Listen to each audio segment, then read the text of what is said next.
This is SOUQ Business Landscape. Billionaire businessman Femi Otedola has commended President Bola Tinubu for introducing a 15% import duty on petrol and diesel, describing the policy as a critical measure to safeguard Nigeria's refinery and energy sector investments. Now, Otedola, in a post on X on Monday, praised the tariff as a crucial move that would shield local refineries and the broader industrial value chain from being undercut by cheaper imported fuels. He emphasized that the policy could strengthen domestic production, support jobs, and reduce Nigeria's reliance on foreign petroleum products. The businessman's endorsement aligns with wider industry sentiment that import tariff could incentivize domestic refinery, improve energy security, and foster economic resilience. Otedola urged continued government support to consolidate the gains of local production and infrastructure development in Nigeria's energy sector. Swift, this is quite... I know a lot of people have gone on both sides. There's been a lot of arguments, even right here on SOUQ News TV. Priye, Chooks, and I. You know, we've gone at loggerheads about this 15% import duty. Some are saying, it gives room for monopoly of you know who. Gang. You know, it gives room to. So the question now is, how do you balance? Because that's where the argument is stemming from. How do you balance domestic production and importing by also taking cognizant fact that it might lead to inflation? So I'm one of the people that when I saw the 15%, I was excited. In fact, I said the federal government was too lenient. They should have made it a 30%. 30%. Yes, so there's a reason why. Over the years, we have found out that a lot of Nigerian-owned businesses that have competition outside have been sabotaged from inside. Dangote came out to talk about the fact that he had some employers who were intentionally trying to, mess the machine up. So, like, the machine is not supposed to go beyond 15 Fahrenheit, and you see, or the heater is not supposed, once it reaches a certain stage, some people will intentionally increase it. He said, thank God that's why I talked about project management. When they were building the refinery, they took their time to know that, look, we are dealing with people who will come in to sabotage intentionally, who will be paid, who would keep still for 3 years before they rear their heads. So what did they do? They put structures in place. They put technology in place that if you are supposed to make it 15% and you take it to a 30%, the system will automatically flag that, look, something is going on, and bring it down back. You don't need to be told how much this man paid and how many, in quotes, professionals that mean you feel they are not doing anything, but that is their job, just to sit there and watch. I have a friend who came in, whose friend's friend came in. He was working in one of the biggest refineries, and they said Dangote gave him more than 4 times what he was earning over there to come and work for him, because he does his department, he's into troubleshooting. The guy is a Nigerian guy, so he's a genius, that his hair is so big, and so these are the things that are in place. Now, with this 30% tariff, 15% tariff, these importers, by the time they realize that when they calculate their profit on it, it's little or nothing, they wouldn't be investing money into sabotaging what we have. Instead, they will start to appreciate what we have. But they're feeding the economy, because even Dangote with the 650,000 barrels per day cannot go around. Let me explain what they are doing to the economy. The more you import, the weaker your naira gets. It is petroleum. If you look at the naira, part of the decline of the naira, 60% of what people were taking out looking for foreign exchange, foreign, what do you call it again? Looking for monies, for dollars and FX was for importation of fuel.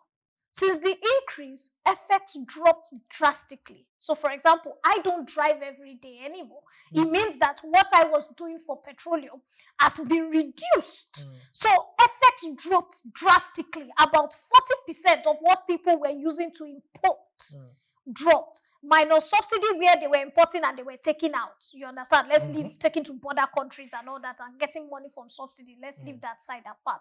So, if Dangote can improve is production. There will still be importation of fuel, but it will be limited. Look at what's happening now. There are some fuel stations that sell for 900 plus. Some sell for 800. The ones that sell for 800, you notice the queues. If you are a big boy, you don't want to queue. You drive to the 900 and something thousand naira, 920 or 984 or 940 because you don't have an issue with it.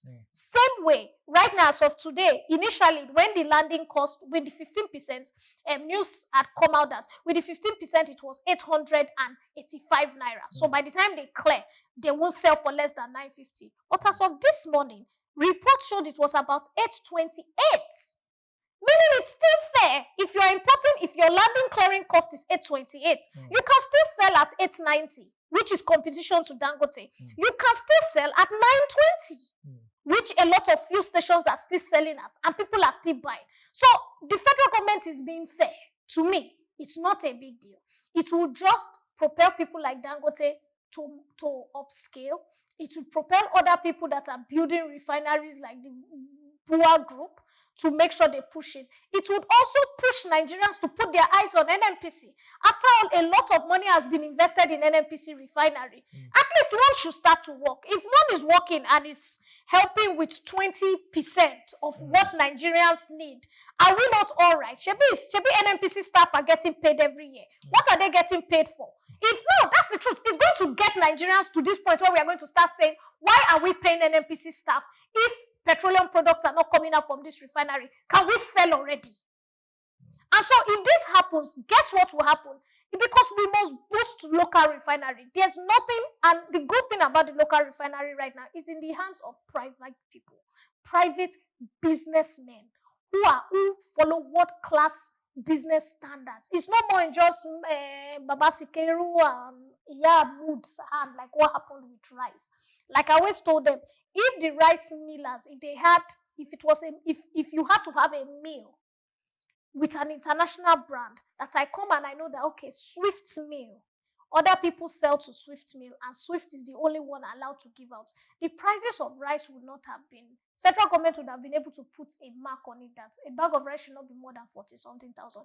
But because it was left in the hands of everybody, like transportation, once rain falls, the bus comes to the bus park and says 900 naira, something that was 200. Once you don't enter, the rain is increasing. And the conductor is telling you that until you will stay here, and everybody is entering. And once it's about to leave, say, oh, you are still here. By the time the next bus comes and says 800 naira, you would enter. Because once you leave it in individuals' hands and there's no regulation, is a problem. So right about now, let's look for more regulation on Dangote, since we are afraid that, okay, when he sees that he's the majority supplier of Nigeria petroleum products, he may decide to increase his prices. Let's look for some regulation. Let's start to work on the federal government to say, look, there must be regulation. Dangote cannot increase to a set. If he tries, it's a regulated market yes, already. No, you can, as a country, to protect your citizens, you can peg prices. In a deregulated market. Yes, you can. That's why you are the federal government. You can remove taxation from him. You can remove a 10% taxation. You can remove a 5% tax. These things happen everywhere in the world, so that your citizens do not suffer. So at this point, we need to start troubleshooting in the future, in the next 2 years, before the other refineries come out, and there's this, what can be done so that the average man in Nigeria does not suffer. Also, the president, remember, in the next 1.5 years, is going for second tenure. If you notice, he's also being very, very careful. That's why bag of rice is falling. Food, he has kind of, it's not like he's not still facing manufacturing. Right now, you will see that the government is now trying to tilt towards the common man, because he wanted to secure the ground economically. Then you now start to face the common man, and he has promised that, look, the economy is going to get better. Individual homes, you are going to start to feel the succor of what the economy is doing. And one of the things is to sort, for example, the hike in petroleum products. Because once the petroleum products are hiked, guess what happens? Food goes up. That's why when the petroleum independent importers were claiming that it was 900 and something, as of this morning, information coming out, they have come out to announce that it's not 885. It's now 800, because the federal government knows that once they announce 885, immediately people put up their meters to 1,000 naira. And once it hits 1,000 naira, tomato will go up, garri will go up. immediately the reforms that Bola Tinubu has done, nobody's going to see them. So the federal government too is now being very, very careful and very intentional. So for me, it's good. In fact, it should have been increased to 20%. I'm sorry.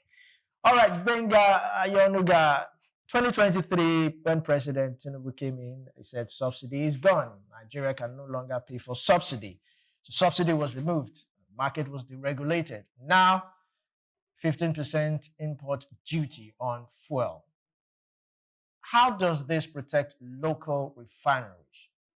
What's your thoughts on this? It's going out there. It does not protect anything, and I think it's a very dumb move by those people. I am here. Yes, go ahead. Can you hear me? Yes, go ahead. Okay, so I am saying it is a very dumb. It's a very dumb move by those who proposed that 15% tariff, because if somebody has done something in the past and that thing has failed, and then you want to repeat that same thing that has failed, it shows that you don't have sense. Let's not sugarcoat it, because if you had sense, there is a saying that it is the horse in the front that the one behind will look at when running the race, so that it will not fall into the same pit the one in the front fell into. I've given the example of rice. You see, Femi Otedola will praise the presidency to the high heaven because he benefits himself and his best friend Dangote. The new expansion they want to do to 1.4 million barrel capacity per day. Who is the financial partner? Is it not First Bank, where Femi Otedola sits as the chairman of the board? So, because Femi Otedola comes to praise what will benefit him, who knows that thing is not going to benefit me as a citizen, be happy with it? No. So Femi Otedola might praise president from today to tomorrow. It doesn't mean that it's wrong. It doesn't mean that even he himself praising the president doesn't know that it's a dumb move by the president. You can only talk about 15% import tariff when the local refining capacity, we have at least 10 different local refiners, with each having a capacity not less than 600,000 barrels per day. So if you combine their total output together, you are talking about 6 million barrels per day. That is when you can talk about, okay, now we are self-sufficient locally. We don't even need imports locally anymore. We can now put tariff to deter those who want to import. But when we don't have that on ground, and then you want to put this tariff and the capacity we have right now. Did you know that Dangote is not the only refinery we have in this country? We have about 30 refineries already operational in this country. The reason why you don't hear about many of them is because many of them are mostly producing diesel, they are producing jet fuel, and then they are producing base oil. So they are not focused on PMS. And many of them have very small capacity, sometimes as low as 3,000 barrels per day. And the big ones among them is one you will see that have maybe 30,000 barrel per day capacity, but mostly it's between 3 and 30,000 barrel per day capacity that we have amongst all the other almost 29 refineries that we have apart from Dangote. So it's not that we don't have other refineries, but we are talking about big refineries that will be able to supply what will meet local needs. And if you are putting tariffs that will favor one man at the detriment of the. I gave you the example of how the tariff and the border closure affected rice, the price of rice to the common man. Have they gotten the issue of rice right till date? No. The same thing will happen in the petroleum industry. Don't forget that when Dangote came into the cement industry, we used to have 33 MPa cement. That's what the other industry player that he met on ground used to produce. Then he went and lobbied the government that nobody must do anything less than 50 MPa because the machine he bought to produce was capable of producing 43 MPa cement of the Portland cement type. And because of that, a lot of the big companies like Lafarge and other had to merge with other companies in order to survive the onslaught of Dangote. But since Dangote has come into the industry, before he came in, cement was 1.5. Now that he is supplying and doing things, how much is the price of cement?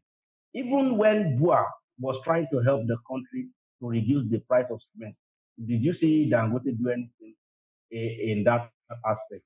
See, I don't hate Dangote as a person. I'm happy for what he is doing because either anybody likes it or not, he is also helping the economy in a way. But you see, I am afraid of what his monopoly will do because I have seen what his monopoly has done in other areas where he is left unchecked to play. I have seen how his monopoly has destroyed other areas of the economy and businesses where he has been left unchecked to play. So I am not going to be driven by that. Oh, petroleum, there's no queue at the filling station again, and all the rest, and then the amnesia to forget that this is the script that this person plays over and over and over again, not new. And the federal government falling into that trap, it shows that the federal government itself, maybe because of personal interest, because don't forget, many of the people who are holding posts in office at the federal government level, several ministers, several, powerful people and industry players are alleged to be shareholders, even though ghost shareholders in Dangote Refinery. So everybody is doing what will pay them personally, not necessarily what will pay the country. And Swift mentioned earlier on that it was importation of petrol that affected the dollar and made the dollar rise. No, sorry, Swift. It is not importation of fuel.